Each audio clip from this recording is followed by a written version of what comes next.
Hello everyone, welcome to online classes students. Lesson हमारा biomolecule चल रहा है और आज आप बायोमॉलिक्यूल लेसन की वीडियो नंबर 3 देख रहे हैं। और जो हमारा लेसन है, इस लेसन में हम लोगों ने माइक्रोमॉलिक्यूल्स का टॉपिक स्टार्ट किया हुआ है और माइक्रोमॉलिक्यूल्स में भी हम अब न्यूक्लियोटाइड्स पर आ पहुँचे हैं। तो हम वन बाय वन आप देख रहे हैं वीडियोस में कि हम माइक्रोमॉलिक्यूल्स के जो एग्जांपल्स आ रहे हैं उनको हम इलोबरेट कर रहे हैं। तो अब आज हम इलोबरेट करेंगे न्यूक्लियोटाइड्स को। तो न्यूक्लियोटाइड्स देखिए, आइए शुरुआत करते हैं। न्यूक्लियोटाइड्स क्या है, पहले डेफिनेशन की तरफ चलते हैं।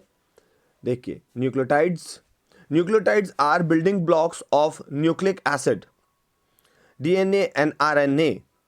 न्यूक्लियोटाइड्स जो होते हैं वो डीएनए और आरएनए को बनाने के लिए एक छोटी छोटी यूनिट का काम करते हैं। यानी डीएनए और आरएनए तो मैक्रोमॉलिक्यूल होते हैं और ये बने होते हैं छोटी छोटी यूनिट्स से, या फिर आप कह सकते हो कि बिल्डिंग ब्लॉक्स का रोल प्ले करते हैं।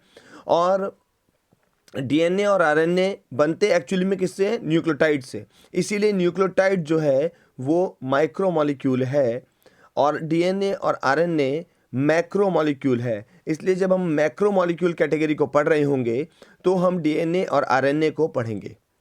बट डीएनए और आरएनए जिससे बना है न्यूक्लियोटाइड, उसको हम लोग अभी पढ़ रहे हैं। क्या है कि न्यूक्लियोटाइड जो होता है वो एक बिल्डिंग ब्लॉक होता है न्यूक्लिक एसिड का। न्यूक्लिक एसिड जो होता है, न्यूक्लिक एसिड बनाता है डीएनए और आरएनए को। ठीक है, न्यूक्लिक एसिड की मतलब न्यूक्लियोटाइड, बहुत सारे न्यूक्लियोटाइड। सपोज ये न्यूक्लियोटाइड, फिर न्यूक्लियोटाइड, फिर न्यूक्लियोटाइड, फिर न्यूक्लियोटाइड, ऐसे न्यूक्लियोटाइड, बहुत सारे न्यूक्लियोटाइड ये आपस में चेन से जुड़े होते हैं। ये बन जाता है ओवरऑल न्यूक्लिक एसिड। और आरएनए में तो एक ही न्यूक्लिक एसिड की चेन होती है, ये सिंगल चेन। बट डीएनए में ऐसी न्यूक्लियोटाइड की एक चेन इधर और एक चेन इधर होती है, तो उधर दोनों चेनें आपस में जुड़ी होती हैं। तो डीएनए में न्यूक्लिक एसिड की 2 चेनें आपस में जुड़ी होती हैं और आरएनए में न्यूक्लिक एसिड की सिंगल चेन होती है। तो और न्यूक्लिक एसिड किससे बना है? न्यूक्लिक एसिड न्यूक्लियोटाइड से बनता है। बहुत सारे न्यूक्लियोटाइड मिलाने से न्यूक्लिक एसिड बनेगा। Nucleotide is formed of 3 component. अब न्यूक्लियोटाइड खुद अपने आप में 3 स्मॉल कंपोनेंट से बना होता है। ठीक है, यानी कि न्यूक्लियोटाइड भी अलग अलग कंपोनेंट से बना है और वो कंपोनेंट कितने हैं? 3 कंपोनेंट है। अब देखिए वो कंपोनेंट कौन कौन से आ रहे हैं। Number 1 component pentose sugar. ठीक है, pentose sugar, it is a 5 carbon sugar and always occurs in furanose form. अच्छा, तो यानी कि जो हमारे पास पेंटोज शुगर होता है ये 5 कार्बन वाला होता है। ठीक है, और ये जो होता है जो आपका इसकी शेप कुछ इस तरीके की होती है पेंटोज शुगर की। यहाँ पर ओ होता है, यहाँ पर भी कार्बन की चेन जुड़ी होती है। तो ये देखिए 1 कार्बन होता है, ये वाला 2 होता है, ये 3 होता है, ये 4 होता है और ये वाला 5 होता है। तो 5 कार्बन से बना होता है। और इसको फर्नोज फॉर्म क्यों कही इसने? एक्चुअली में इसको फ्यूरेंस पढ़ेंगे, फ्यूरनोज फॉर्म, सॉरी फर्नोज नहीं, फ्यूरनोज फॉर्म। तो फ्यूरनोज फॉर्म क्यों कही? क्योंकि ये हाइड्रोसाइक्लिक जो रिंग होता है उसमें फ्यूरॉन फॉर्म बनाता है। फ्यूरॉन में फ्यूरॉन एक हाइड्रोसाइक्लिक कंपाउंड होता है और उसमें ओ अटैच्ड होता है, इसलिए उसको फ्यूरॉन कहते हैं। ठीक है, अच्छा, तो ये फ्यूरनोज बना रहा है, फ्यूरॉन फॉर्म बना रहा है, फ्यूरॉन जैसा दिख रहा है, इसलिए इसको फ्यूरनोज कह रहे हैं। अच्छा, आगे देखिए, it is D ribose in RNA and 2D deoxy ribose in DNA. अब यहां पर भी एक लॉजिक है। आरएनए में तो ये सिंपल बनता है, जो मैंने अभी बनाया है ये आरएनए का है, सपोज करिए ऐसे। ठीक है, और ये यहाँ पर भी एक कार्बन जुड़ गया।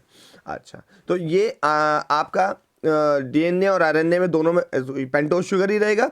बट फर्क क्या रहेगा कि जो ये 2 नंबर वाला कार्बन है, ये वाला कार्बन, इस कार्बन पर अगर सिर्फ H जुड़ा है,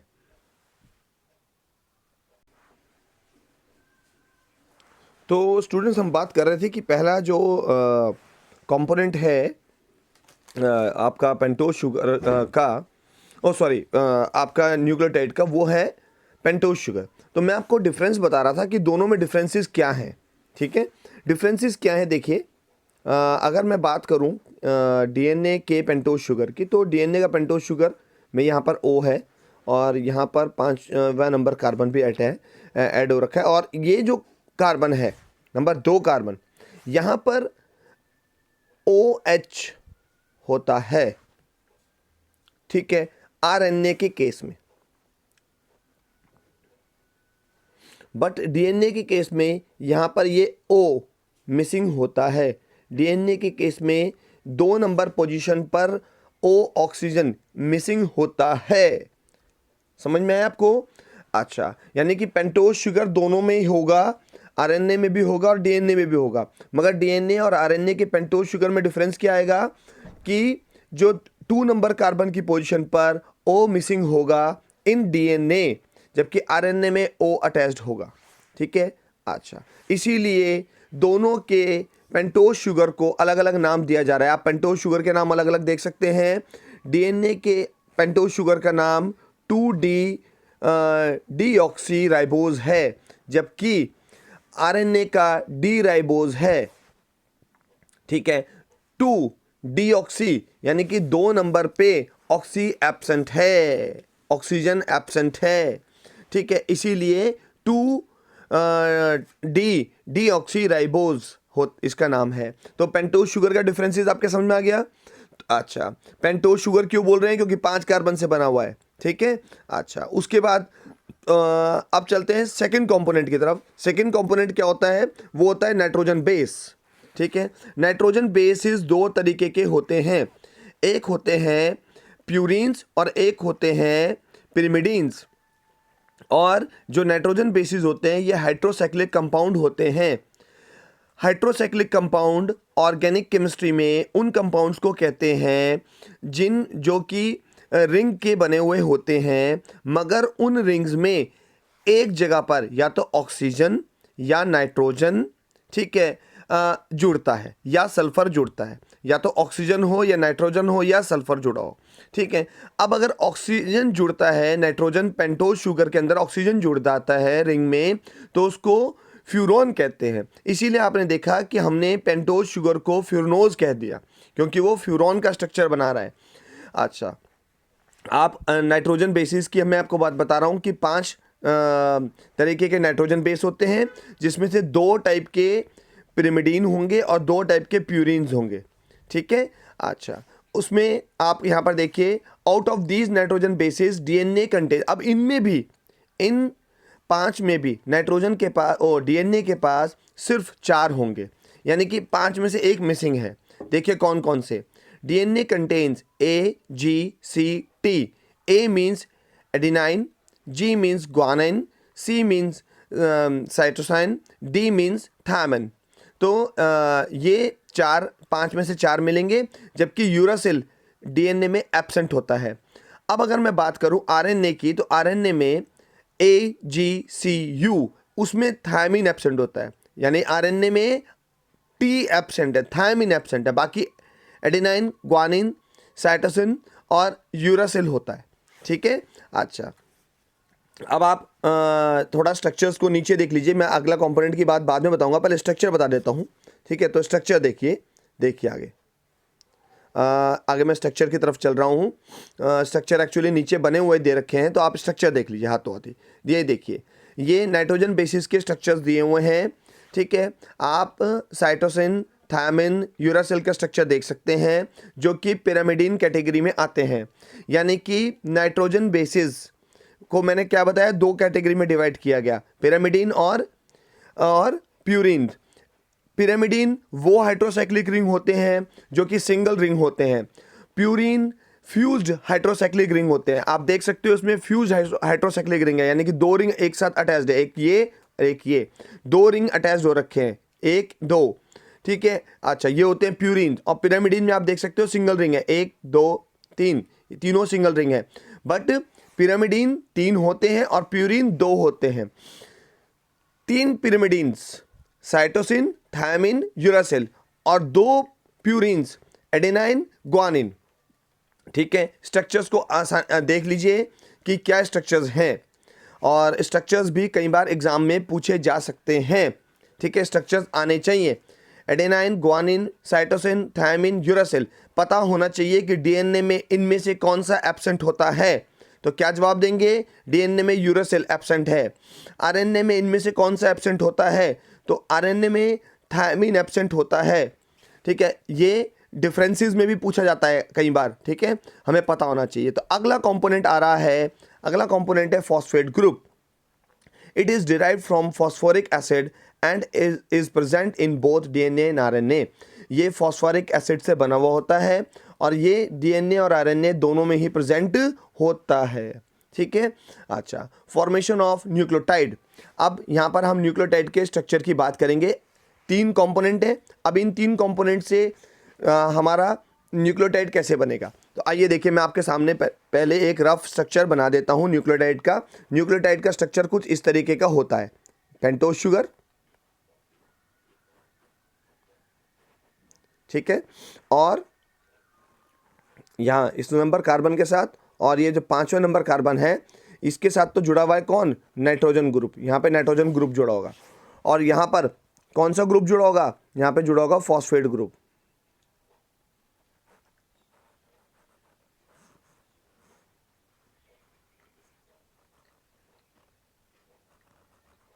ये फॉस्फेट ग्रुप जुड़ा होता है।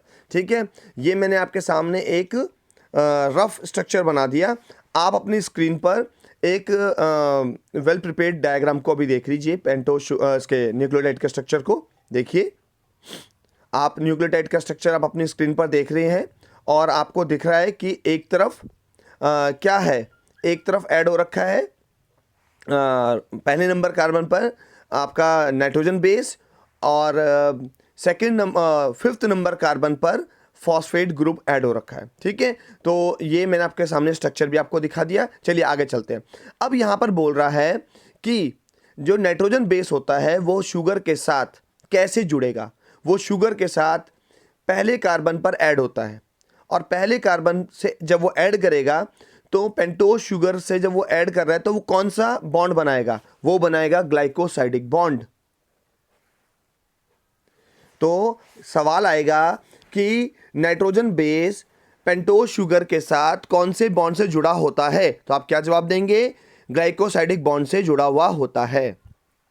ठीक है, जिस बॉन्ड को बनाने के लिए डिहाइड्रेशन रिएक्शन करनी पड़ती है, यानी डिहाइड्रेशन रिएक्शन होगी तो जाकर के नाइट्रोजन बेस कौन कौन से? 5 टाइप के होते हैं, है ना। अच्छा, ये नाइट्रोजन बेस तब जाकर के पेंटोज शुगर के पहले नंबर कार्बन के साथ जुड़ता है। This combination of a nitrogen base and a pentose sugar is called nucleoside. अभी सिर्फ और सिर्फ नाइट्रोजन बेस और पेंटोज शुगर जुड़ा है। जब सिर्फ 2 चीजें जुड़ेंगी, नाइट्रोजन बेस और पेंटोज शुगर, तब इसको हम क्या बोलेंगे? इसको न्यूक्लियोसाइड बोलेंगे। क्या बोलेंगे? न्यूक्लियोसाइड। याद रखिएगा, यानी जब 2 चीजें जुड़ी हैं तब न्यूक्लियोसाइड कहलाता है। There are 4 types of nucleoside.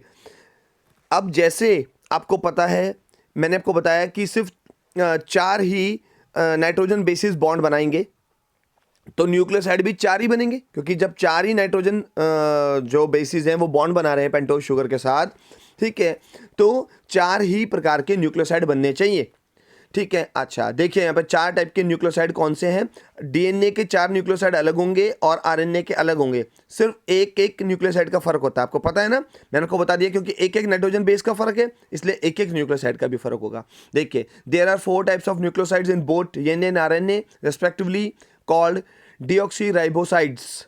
ठीक है, कौन कौन से होंगे? डीएनए के बता रहा है, पहले डीएनए के बोल रहा है। डीएनए के होंगे डीऑक्सीराइबोसाइड्स कहलाएंगे। नाम होंगे deoxy adenosine, deoxy guanosine, deoxy thymidine, deoxy cytidine. ये नाम है डीएनए के न्यूक्लियोसाइड्स के। अब बात कर लेते हैं आरएनए के न्यूक्लियोसाइड्स के। उनको हम क्या बोलते हैं? राइबोसाइड्स कहते हैं। यानी कि आरएनए के न्यूक्लियोसाइड्स को क्या कहते हैं? राइबोसाइड्स। नाम क्या होगा? एडेनोसाइन, ग्वानोसाइन, साइटिडिन और यूराडिन।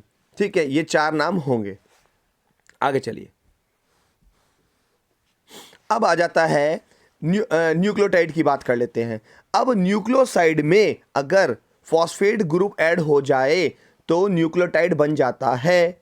अब फॉस्फेट ग्रुप कौन से नंबर कार्बन पोजीशन पे ऐड होगा? 5वें नंबर की कार्बन पोजीशन पे ऐड होगा। स्ट्रक्चर में आपने अभी देखा कि 5वें नंबर कार्बन के साथ ऐड हो रखा है। ठीक है, अब आप फॉस्फेट ग्रुप ऐड हो गया। फॉस्फेट ग्रुप ऐड होने के लिए कौन से बॉन्ड से ऐड होता है? जब फॉस्फेट ग्रुप को भी तो ऐड होना है ना कार्बन के साथ, तो कौन सा बॉन्ड बनाएगा? बोलता है कि पेंटोज शुगर के साथ एनहाइड्रो बॉन्ड बनाएगा, या फिर उसको फॉस्फेट डाइएस्टर बॉन्ड भी बोल देते हैं। ठीक है, अच्छा, यानी कि ये एनहाइड्रो बॉन्ड के साथ जुड़ा होगा। और देखिए आगे, in DNA there are 4 types of nucleotide. जैसे 4 टाइप के न्यूक्लियोसाइड हैं, सिर्फ आपने पेंटोज शुगर ही आपने फॉस्फेट ग्रुप ही ऐड किया है, तो न्यूक्लियोटाइड भी 4 टाइप के ही होने चाहिए। अब 4 टाइप के जो न्यूक्लियोटाइड हैं वो कौन से हैं? आइए देखिए, डीएनए के जो 4 टाइप के न्यूक्लियोटाइड हैं उनको क्या कहेंगे? पहला तो पूरे ग्रुप को कहते हैं डीऑक्सी राइबो न्यूक्लियोटाइड। नाम कौन कौन से हैं? डीएएमपी। डीएएमपी का मतलब क्या हुआ? Deoxy adenosine monophosphate. DGMP deoxy guanosine monophosphate. और ऐसे ही डीसीएमपी और डीटीएमपी, आपको फुल फॉर्म पहले से ही पता है, आप अपना बना लेंगे। और इसी तरीके से आरएनए में भी 4 प्रकार न्यूक्लियोटाइड होंगे। उसके न्यूक्लियोटाइड्स को क्या कहते हैं? राइबोटाइड्स कहते हैं। नाम क्या होगा? AMP, GMP, CMP, UMP.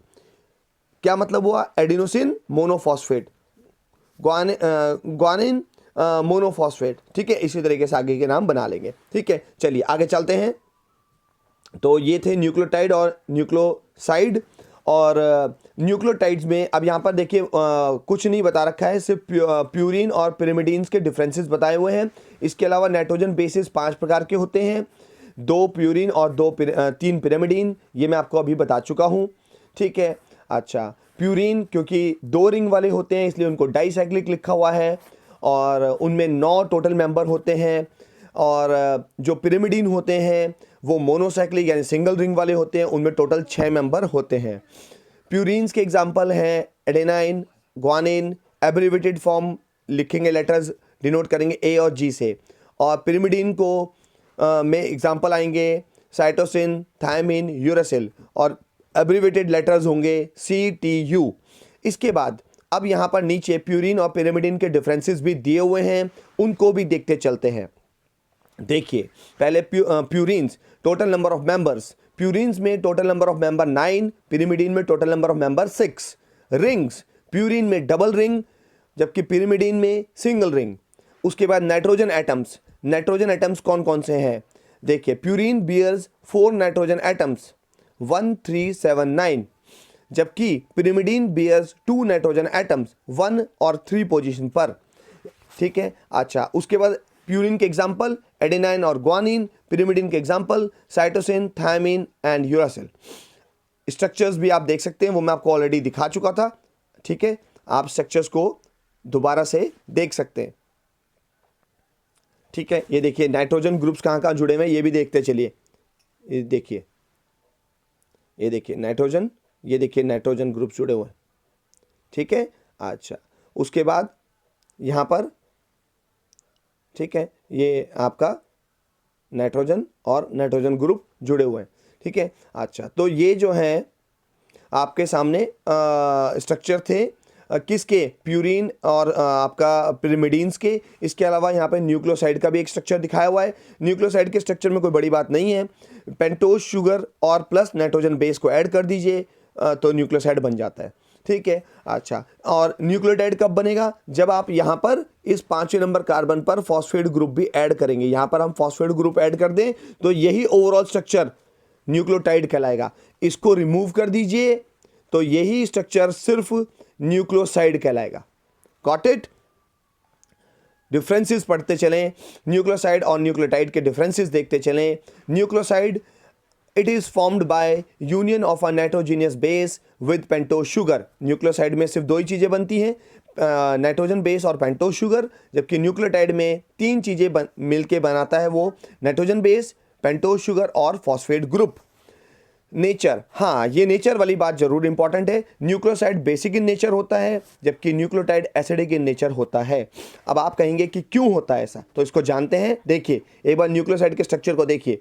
Nucleoside के स्ट्रक्चर में आप यहाँ नोटिस करेंगे कि यहाँ पर नाइट्रोजन ग्रुप जुड़ा हुआ है, साथ में पेंटोज शुगर है न्यूक्लियोसाइड में। अब जो नाइट्रोजन ग्रुप होता है, नाइट्रोजन ग्रुप जो है बेसिक प्रॉपर्टी शो करता है। अब ये ओवरऑल स्ट्रक्चर जो हुआ, ये बेसिक सब्सटेंस हुआ। ये न्यूक्लियोसाइड क्या हुआ, बेसिक सब्सटेंस, क्योंकि इसमें मेन जो ग्रुप जुड़ा हुआ है वो कौन है, नाइट्रोजन रिंग जुड़ा हुआ है। और जो नाइट्रोजन रिंग है, हेटेरोसाइक्लिक रिंग जो है, ये कौन सा रोल प्ले कर रहा है, बेसिक सब्सटेंस का रोल प्ले कर रहा है। ठीक है, इसलिए इसकी ओवरऑल प्रॉपर्टी बेसिक होती है। बट अब सवाल है कि न्यूक्लियोटाइड ये कैसा है, न्यूक्लियोटाइड कैसा है, एसिडिक इन नेचर है। एसिडिक इन नेचर क्यों हुआ, आइए स्ट्रक्चर को देखते हैं। अब यहां पर हमने ऐड कर दिया न्यूक्लियोटाइड को बनाने के लिए, यहां पर 5वें नंबर कार्बन पर फॉस्फेट ग्रुप। जब आपने फॉस्फेट ग्रुप ऐड किया तो जो फॉस्फेट ग्रुप होता है ये हाइड्रोजन आयन दे देता है पानी में, यानी कि जब आप इसे पानी में मिला देंगे न्यूक्लियोटाइड को, तो ये हाइड्रोजन आयन रिलीज कर देगा, जिसकी वजह से इसकी ओवरऑल प्रॉपर्टी, ठीक है, जो नाइट्रोजन बेस की वजह से बेसिसिटी बन रही थी उसको भी ओवरकम कर देगा आपका फॉस्फेट ग्रुप, और ओवरऑल प्रॉपर्टी एसिडिक बना देगा। इसीलिए न्यूक्लियोटाइड की जो प्रॉपर्टी है वो एसिडिक है। तो आपको रीजन समझ में आ गया, क्योंकि फॉस्फेट ग्रुप जो जुड़ा हुआ है वो हाइड्रोजन आयन रिलीज कर देता है, जिसकी वजह से हमारे न्यूक्लियोटाइड जो है वो एसिडिक प्रॉपर्टी शो करता है। यानी जब आप पीएच में देखेंगे तो ये आपका एसिडिक पीएच शो करेगा। तो ये था न्यूक्लियोटाइड के बारे में। आई होप आप लोगों के सारी बात समझ में आई होगी। आज का जो मेरा क्वेश्चन आप लोगों से रहेगा वो ये रहेगा कि आपने डीएनए और आरएनए के बारे में एटलीस्ट 2 डिफरेंसेस कमेंट बॉक्स में करके बताने हैं। यानी डीएनए और आरएनए में 2 डिफरेंसेस, वैसे तो डिफरेंसेस बहुत ज़्यादा होते हैं बट हम सिर्फ 2 डिफरेंसेस की बात करेंगे, क्योंकि मैंने तो 3-4 डिफरेंसेस तो मैंने भी बता दिए बातों बातों में आप लोगों को। तो आपने एटलीस्ट 2 डिफरेंसेस, एनी 2 डिफरेंसेस, ठीक है, आपने बताने हैं कमेंट बॉक्स में करके। मैं आपके आंसर्स का वेट करूंगा। स्टूडेंट्स, आज की वीडियो को हम लोग यही एंड करते हैं। Keep watching and keep learning. Thank you very much.